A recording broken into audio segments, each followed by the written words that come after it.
you have to know the position.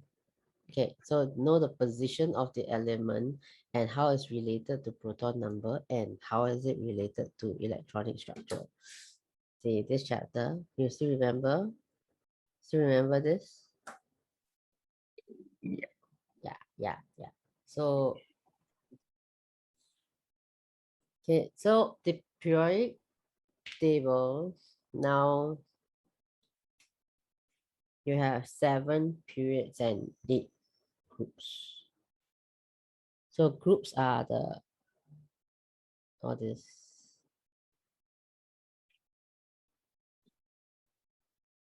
These are groups,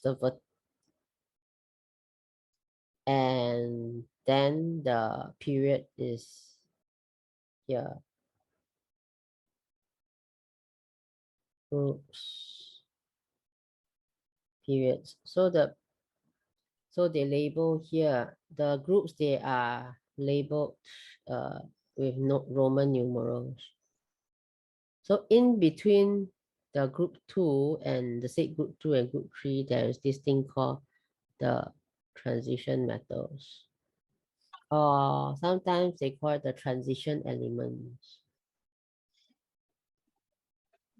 So by knowing the electronic structure, it's like the electronic structure is like the address for the elements in the periodic table. It's like it's like your address where you stay. So the electronic structure is actually, or the electronic configuration is the address to locate where the elements are. So first you get those things first. So you have transition metals, then you know there are groups that are periods. Number 2 fact. So groups. Okay, so I've done away with the letters. So you only see the squares. So groups are the vertical column. So there are 8 groups like this. Their number from they are labeled in Roman numerals. So when if it's a test, if it's a question, they say state the group at which so A element is at. So A element is in. So then you will write the group number, but the group number is in Roman numeral. So the group goes from 1 to top to bottom. So the elements go from top to bottom. So the one on top has the smallest proton number. Then the one below has the largest proton number. Yeah. So facts. So then more facts. So different groups, they have different names. So group 1, they are called alkali metals. So group 2 is earth metals, which not exactly important right now. This is important, but this is not very important, the name. Then you have group 7, they are called halogens. Group 0, they are called noble gases. All this must know. Then they say the group number is the same. Okay, group number is the same as the number of valence electrons in the group. So in group 1, there will be 1 valence electron. Group 2 has 2 valence electron. Group 3 has 3 valence, 4, 5, 6, 7, and 8 valence electrons. The 8th one can be also 0. Helium has 2 valence. Yeah, except for that one. So that's why you see this row here, Yeah. 8, then except for helium, it has 2. Whereas the rest is somewhat 2. So those are groups. Then you say that the elements in the same group will have similar chemical properties due to the number of valence electrons in the valence shell. So that means, right, chemical property is dependent on electrons. So valence electrons. not particularly important right now, but then later on, it's a very important fact. Then the second point, they say there's gradual change in physical property and chemical reactive activity down the group. That means 1, 2, 3, 4, 5, 6, 7 of them, right? Their chemical reactivity will not be exactly the same. Then physical properties, again, it's melting and boiling point. Then you have solubility in water. All these are then heat and electrical conductivity. All these are physical property. So melting boiling point will change gradually. So this is also something to keep in mind, because later on there will be another part of the chapter that tells you go into specific group and then show you that it is true. Okay, so their physical properties will change gradually, then the chemical reactivity will increase or decrease depending on which group it is. Okay, then second thing, the period. So period are the horizontal row. So you see from left to right here. So there are 7 periods. Are there 7 periods here? 1, 2, 3, 4, 5, 6, 7. So you have period 1, 2, 3, 4, 5, 6, 7. Period is written in your normal numbers, not Roman numeral. So if they say, please write down the period in which calcium is in. So then you will give them a normal number, not the Roman numeral. Then they say from period is from left to right. So elements change from metal to non-metal. So here, but you already know like that. So this side is metal, this side is non-metal. So from left to right, it becomes from metal to non-metal. Okay? If they say give the group where sodium is it must write the Roman numeral Yeah. or just write normal number? Group then is Roman numeral like that. So period then is normal number. Okay? They will ask this kind of question one, confirm will ask one. They like to trick people, test papers, the teachers, examiners, they like to trick people. So they will just write that. And then they'll wait for you to put the normal number or the Roman numeral. Then if it's other chapters, they may not be so strict, but then if it comes to the periodic table, they probably will be more strict. Then they say a period starts with an element with 1 valence. So this has 1 valence electron. And then down here is 0 or 8.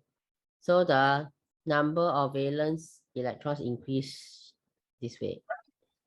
Plus 2, 3, 4, 5, 6, 7. So the number of valence electrons increase. Okay? Yeah, so characteristics of periods. So then this one is already there, so I'm not going to talk about it. Then the second point here, they say all the elements in the same period use the same number of shells, which means 3, 4, 5, 6, 7. So that means period 1, that is 1 shell.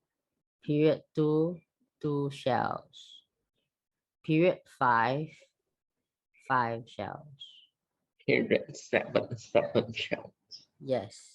But for us, right, for you, right, you are only gonna learn the first 20 to first 30 elements. So you will not reach the point where you need to do 7 or 6 shells. But it is until the period. You're gonna do the most up to period 3 or 4, the most. Means not the gonna- first 20 is until number 3. First 20, first 30, that's what I say. Or they can later on give you like 5, 6 periods. So again, give you an element, okay, with an electronic structure of 5, 6 periods. Then what they do is they test you on whether you can apply this knowledge where the number of groups is the number of valence electrons, and the number of periods is the number of shells. So they can give you an electronic structure, and then after that, then they test you where is this element, where is this element X. Sometimes they will do this kind of thing, but that is within your knowledge because you already learned periods equals to number of shells and groups equal to number of valence electrons. They can test like that. But they will not tell you to, okay, they will not tell you maybe say chemical X, element X down here has 120 protons maybe. Anyhow bullshit, I am bullshitting. Okay, so then they say, please write the electronic structure of element X. No, they cannot do that. They will not do that. But they can give you 2, 8, 18, 18, 5, no, 8, 5 like that. They may ask you for, they may give you this and then ask you to locate this element. This is possible because one shell have 18. yeah, That's only because 8. no, because later when the shells get the number of shells increase, right? The shells get bigger, the shells can fill in more electrons. That's why it's not tested. So they will give you a number like that. I can explain the number, the 18 where it comes from, but then it's not within your syllabus. We can do it another time as an for the knowledge sake only. I can show you another time. But so they can give you something like that, and then after they ask you to fill. So then you know it's 1, 2, 3, 4, 5 shells. So this is in period 5, and then the valence electron is 5, so group 5, like that. You can do this kind of thing, but later lah, no. So I'm telling you this can be done, but giving you the proton number, I asking you to write the electronic structure is not tested. They cannot give you a very big element, a very big atom and ask you to write the electronic structure. Okay. Yeah. So now this one, they say, okay, so it's kind of what I said earlier. So the group number tells us the number of valence electrons. So if you have your periodic table, you can write out the electronic structure of, okay, if you have your periodic table, you can write out the electronic structure of elements in this period, in period 2, say. For example, lithium, beryllium, boron. Based on your knowledge you have in your atomic structure, you will know why it is like this or like this. Do I have to recall that with you? How I get 2,1? The first shell can only have 2 Yes. Yes. Then the second shell can fill can up have to 8 electrons. So lithium has 3 protons. So it will fill 3 protons.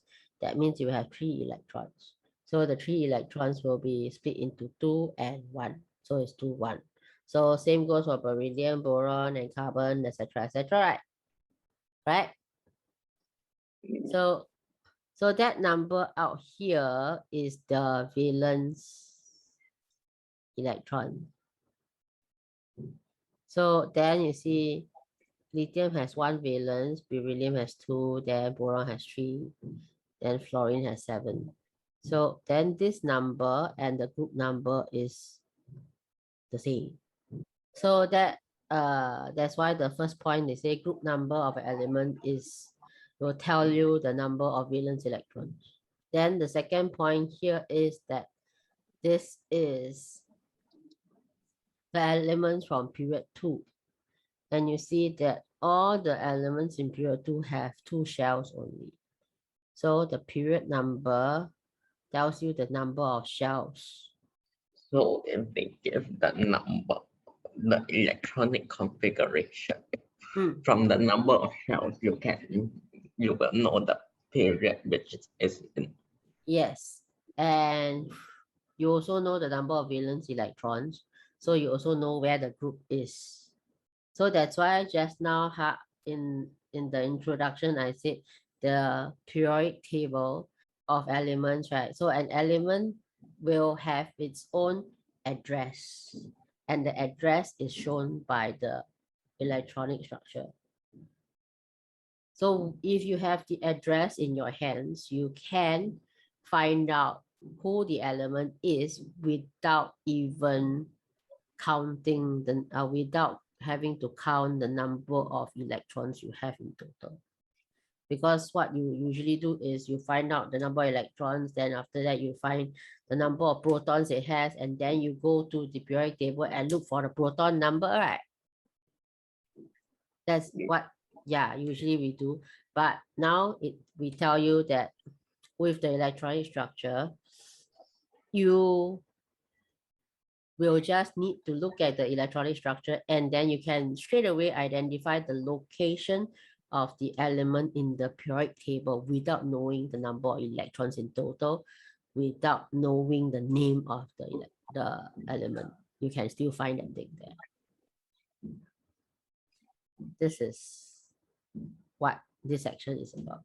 It means that they gave the electronic configuration and they ask what group is this element in. It's basically 3 marks.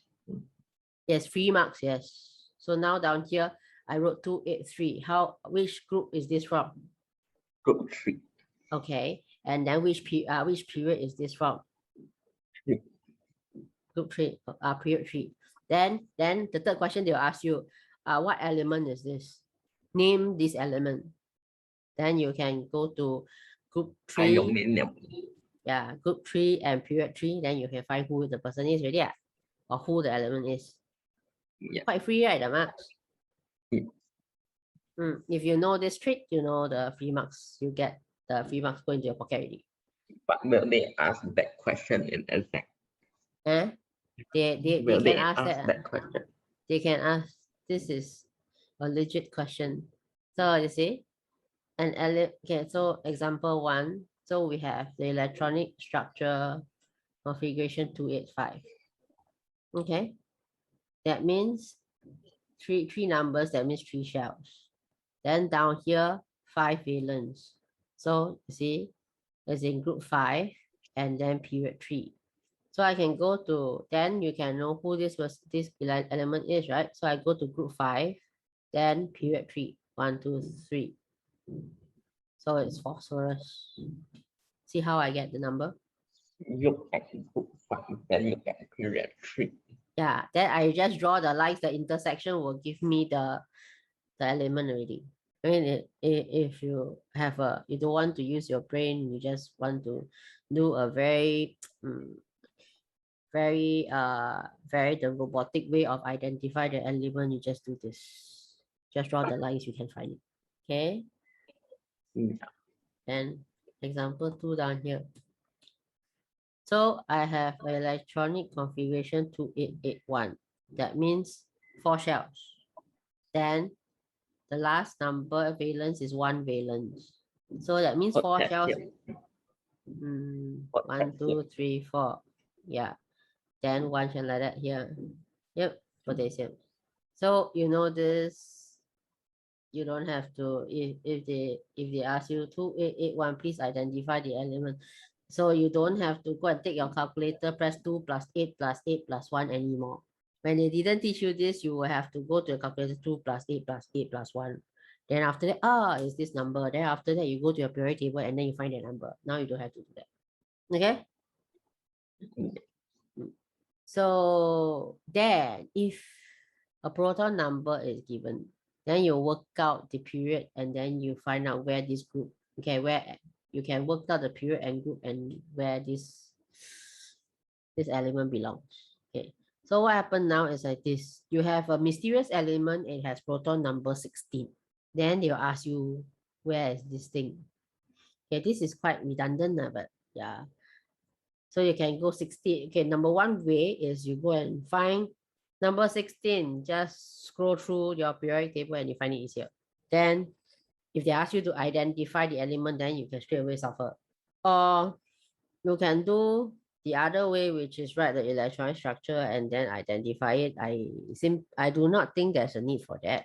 But if it happens that the question asks for this kind of method, then you use it.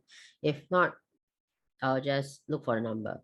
Okay, then if you, okay, this one is pretty much part of the periodic table and the elements, and the atomic structure is drawn. So then you can have a visual understanding down here. So hydrogen, period 1, then it has one shell here, then helium has one shell too. So then after that, you have lithium, the period 2, you see they have 2 shells. Then you have period 3, you see 3 shells here, period 4. So I think this is the first 20. So you can straight away identify. Question 1. In the periodic table, in which period can the element of atomic number 18 be found? If, okay, so try this without the periodic table.